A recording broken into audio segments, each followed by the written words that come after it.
Gemini, welcome to Unicorn Princess Tarot. So, paalala lang na pwedeng hindi mag-resonate ito sa'yo. This is general reading for Gemini.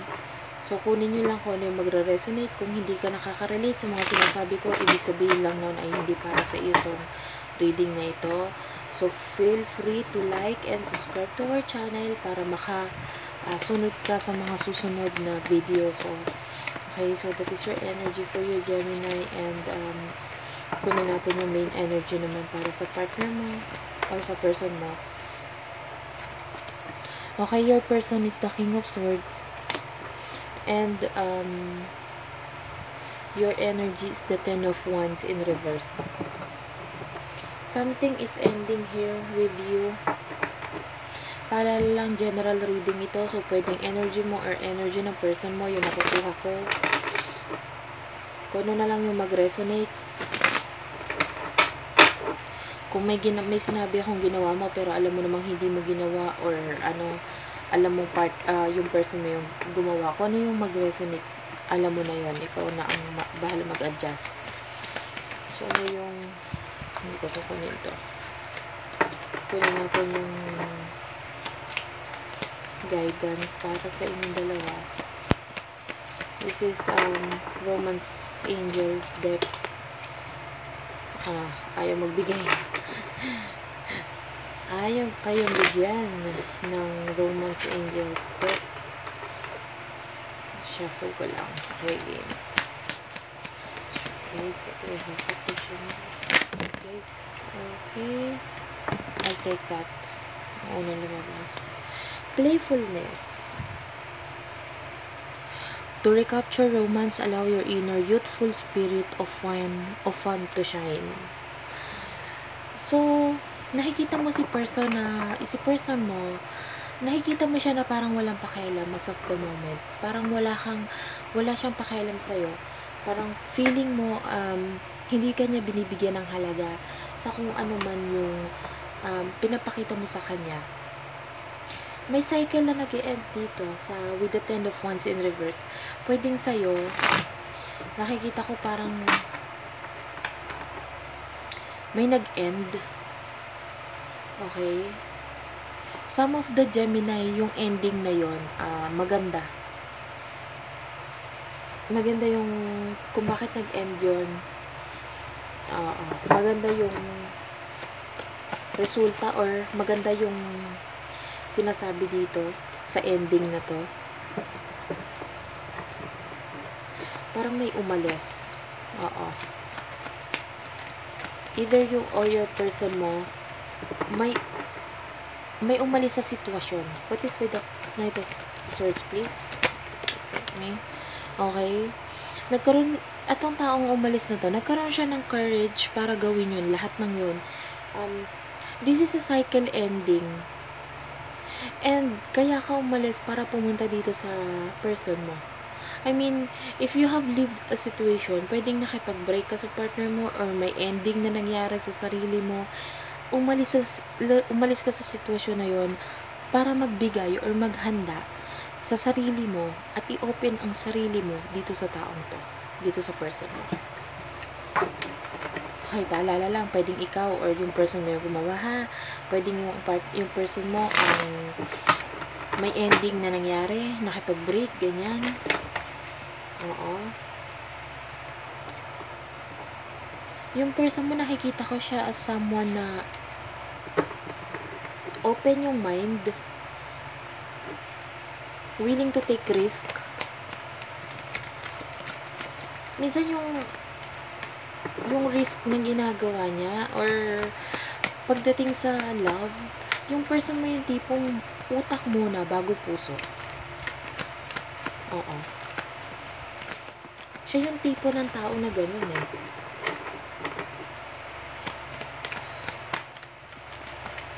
Ito siya, Gemini, please.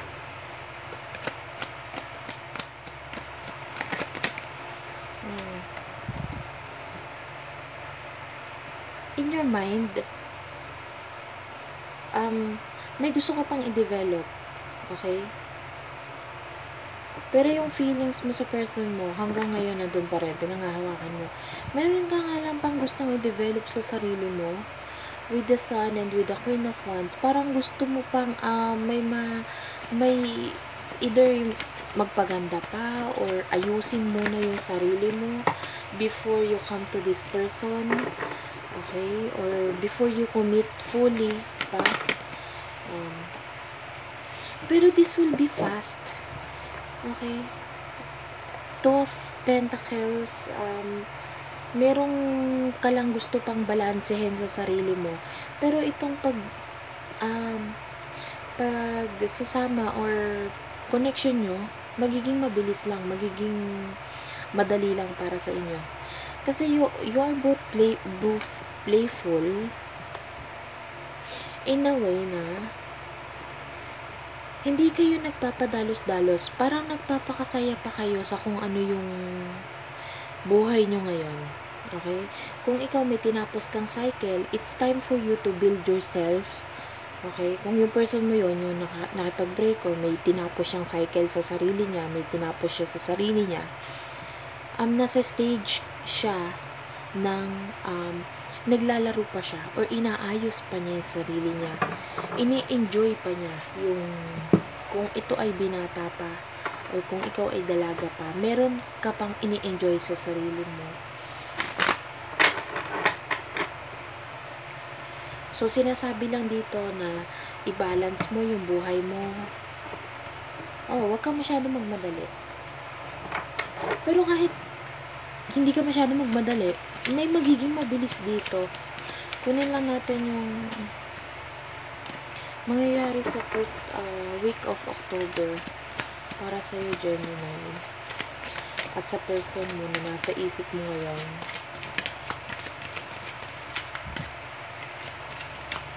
Be helpful for Gemini.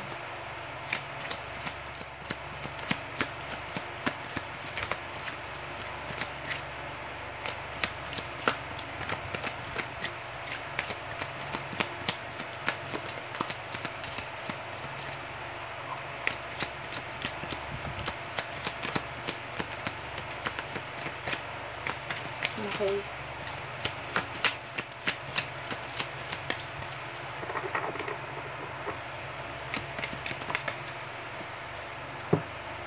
Healing family issues, let go of control issues.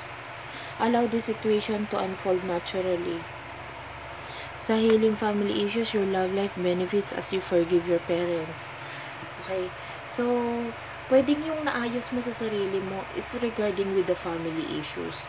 Pwede nagkaroon ka ng family issues or problema sa family, or kung hindi man sa family, basta sa taong malalapit sa'yo, na yun yung nagkaroon ka ng problema doon. Ngayon, nasa stage ka na inaayos mo yung sarili mo by trying to control the issues or let go of the control issues. Okay? Parang nasa stage ka na mas nakikilala mo yung sarili mo, mas inaayos mo yung sarili mo. Kaya hindi ka maka-fully commit pa dito sa person to. Mga, parang nakikita ko, although mahal mo siya, hindi, although mahal mo itong person mo, kailangan mo nang hanapin pa yung sarili mo eh. May tinatapos ka pa talaga sa sarili mo, may gusto ka pang makita, or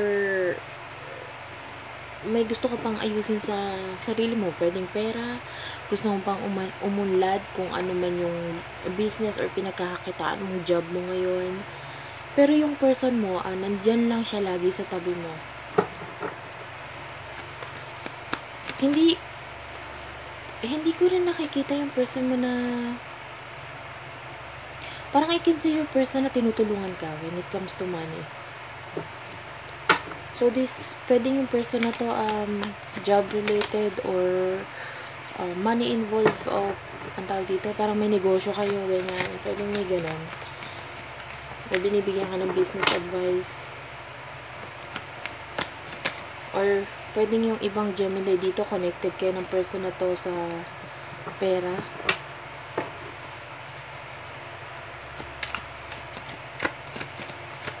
Seven of Wands is self-developing And something is improving. Nakikita ko na lumalalim yung pag-iisip. The more, and by the second week of October, I can see better connection. Mas magiging open si partner mo sa'yo when it comes to connection. Yung person mo, mas magiging open siya sa kung ano yung nararamdaman niya, or kung masaya ba siya, sasabihin niya sa'yo, yung saya ko ngayon, ganyan. And then I can see you also, because of that, madidevelop din yung thoughts mo sa kanya eh. Some of you, this could be an Aries with the Emperor. And I can see you letting go of the situation. Ang sinasabi mo, sige, nagiging playful kayo talaga. Okay? Hindi kayo masyado nagpapa-apekto. Wala akong pain na nararamdaman dito sa energy nyo. Pero I can see someone na hindi pa fully sinasabi yung feelings niya. Pero, ayun nga, may pinanghahawakan.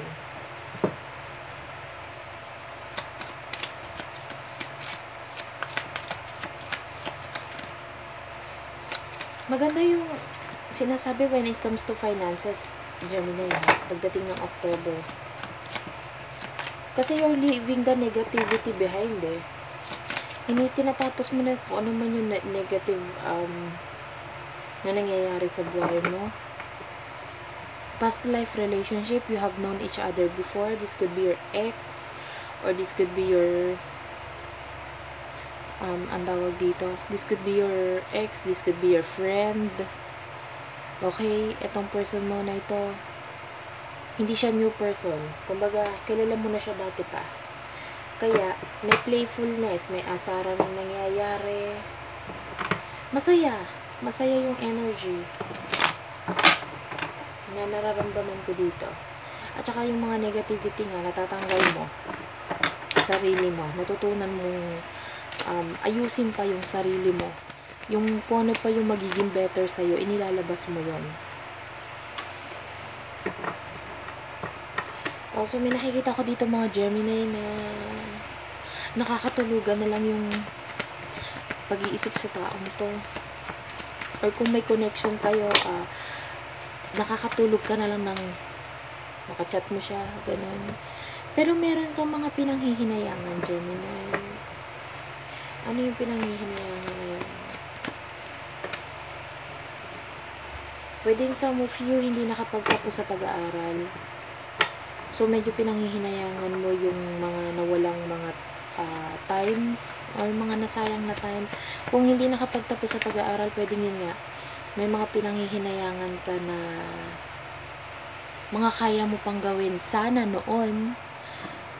Okay, nung bata-bata ka pa, ganyan. Pero hindi mo nagawa. With the Ace of Wands, i-clarify ko lang. What do we have here for the Ace of Wands? Okay. Clarify ko pa. Yung Death and Rebirth. What do we have here?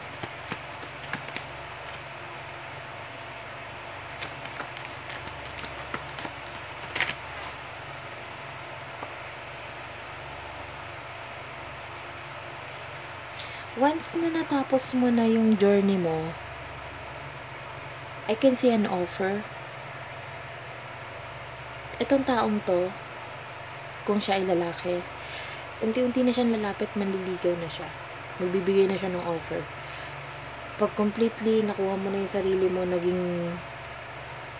kung committed ka ngayon,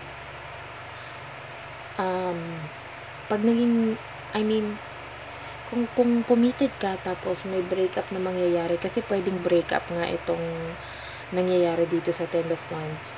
Kung may breakup na magaganap, once na natapos na itong cycle na ito, natapos na yung breakup and naka-move on ka na, I can see you're moving on fast eh. Mabilis lang yung moving on stage. Kaya kung pagkatapos mo mag-move on, may dadating. Okay, ito nga yung person mo na kung sino man itong iniisip mo na nagiging ka-chat mo or kausap mo or itong friend mo na ito, mag-o-offer na siya. Magpaparamdam na siya. Kailangan mo muna nga lang kilalanin pa yung sarili mo, ayusin yung sarili mo.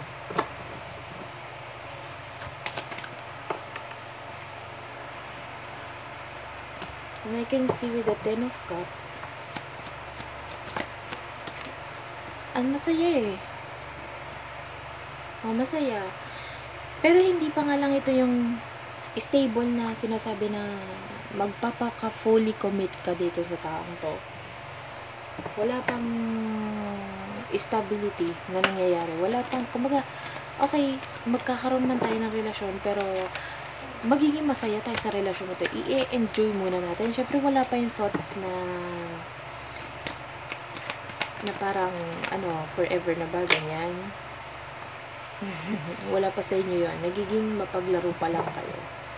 And also, yung tadhana, nagiging mapaglaro pa rin sa inyo. Pwedeng marami na kayong pinagdaanan nitong taong to. Okay?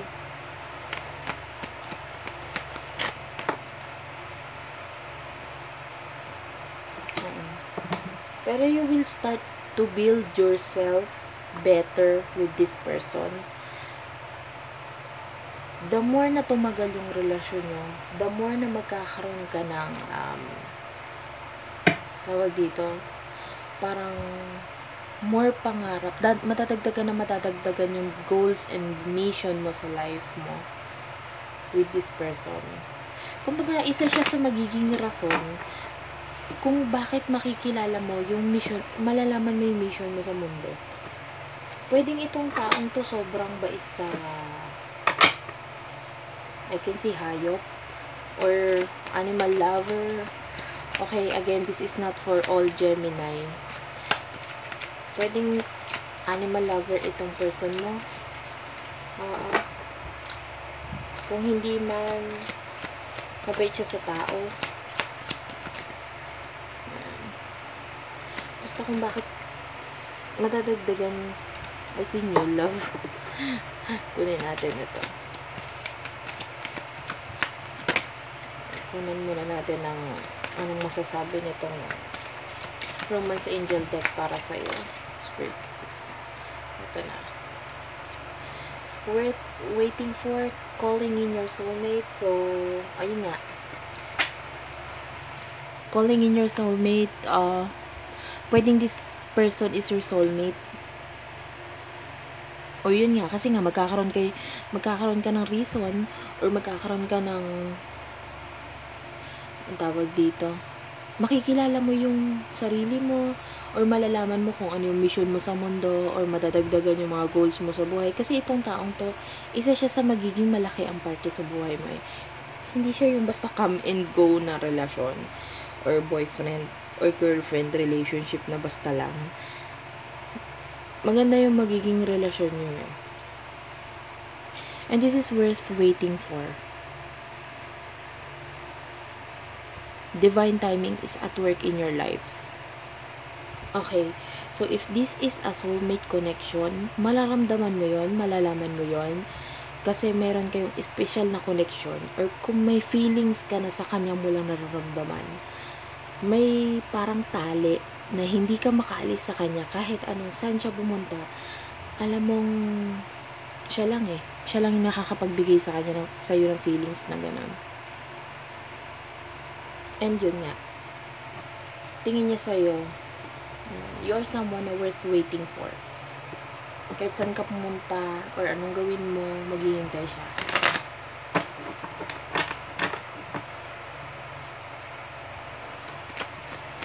Kunin natin yung last week of October mo, Gemini. For you, hindi mo pa nakikita tong taong to na, yun nga, na parang wife or husband material na for good na talaga.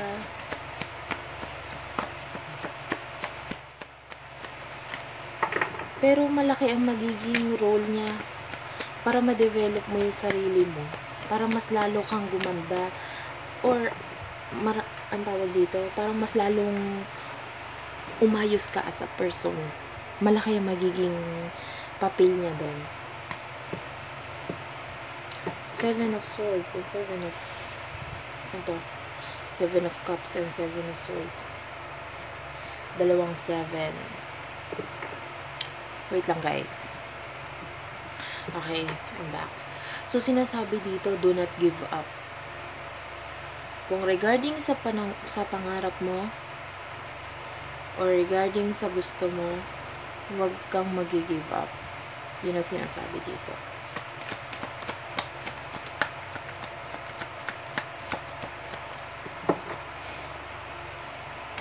May times na gusto mo ng katahimikan.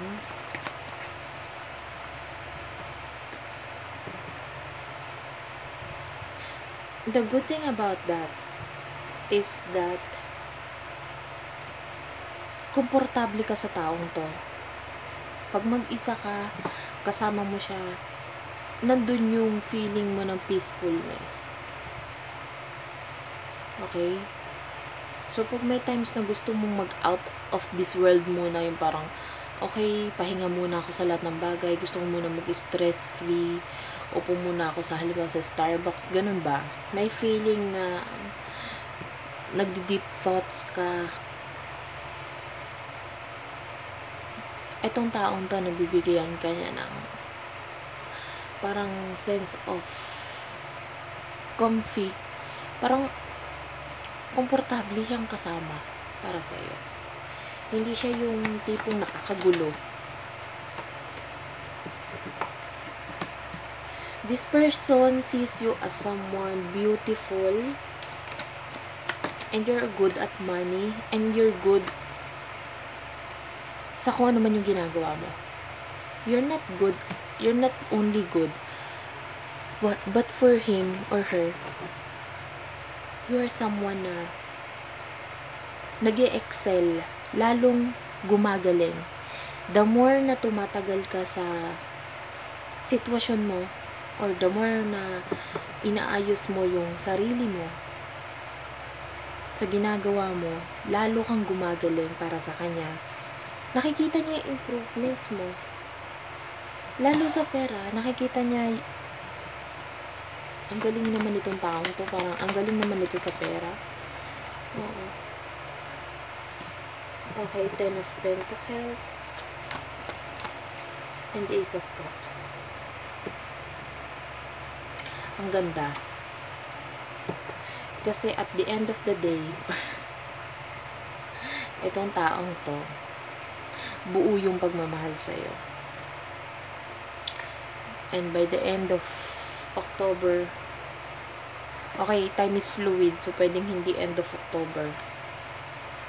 Pero itong taong to, dadating yung time, makikita ka niya na someone na bubuo sa kanya, bubuo ng pamilya sa kanya. And this time, magiging seryoso or lalalim ng lalalim yung feelings niya sa'yo. At dadating yung time na maiisip niya or mararamdaman niya na ikaw yung pumupuno sa kanya. Hindi ka na niya pakakawalan. Ang ganda ng reading, Gemini. Pero kunin natin yung iyong guidance card for the end of October.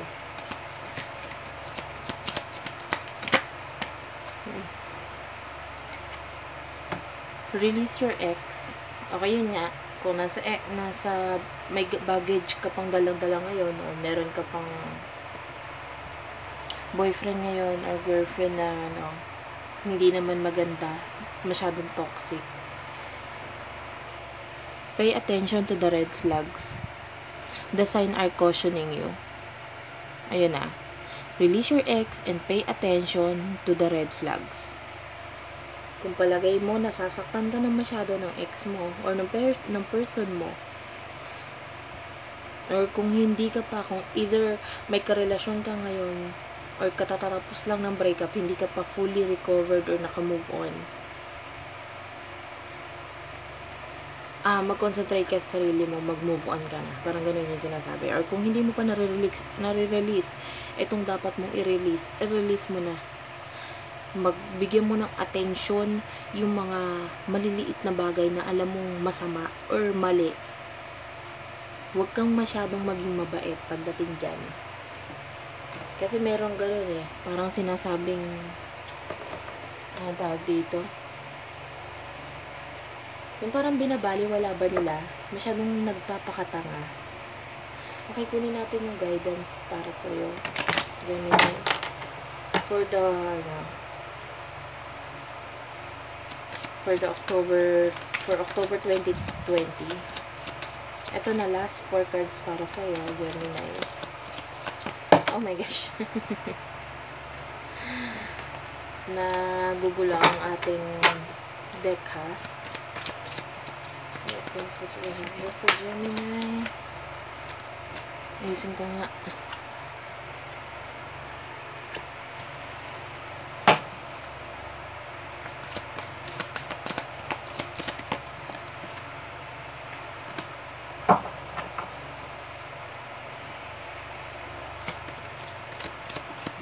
Last card.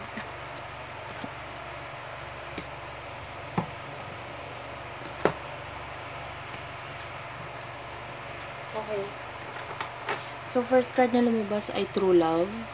This is true love. This is a romance of a lifetime. Okay? Ibig sabihin, itong dadating na to, yung person na nasa isip mo ngayon, na nagiging close ka na, nagiging okay ka na. This is true love na nangyayari. Okay, next card is separation. Alam mo na. Iwan na yung mga dapat iwan. Kalimutan na yung dapat kalimutan. Passion.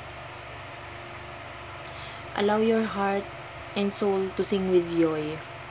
So, pwedeng ang ibig sabihin din ito, yung other person, sino man yung dapat mong ialis sa buhay mo,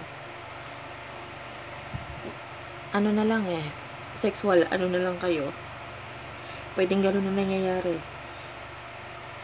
The love, wala na. Napalitan na ng, parang sex na lang. And then, last card is trust. This situation is calling for you to have faith. Magtiwala ka lang. And may nakikita ko dito parang may mga tinatago. Pwedeng sinasaksak ka patalikod. Pwedeng ito yung person na kailangan mong tanggalin sa buhay mo. May mga hindi siya sinasabi sa'yo or may mga tinatago siya sa'yo. So, that's it for now, Gemini. Thank you for watching. I hope you do like and subscribe to our channel para makasunod ka sa mga susunod ko pang upload. So, ayun nga, yung mga nag-a-ask ng personal reading, as of now, hindi ako makakommit. Medyo nagiging busy ako this past few days, pero ayun nga, I'll try my best na sa susunod makapag personal reading ulit ako. So, as of now, general reading muna. So, ayun nga, thank you po for watching. And bye!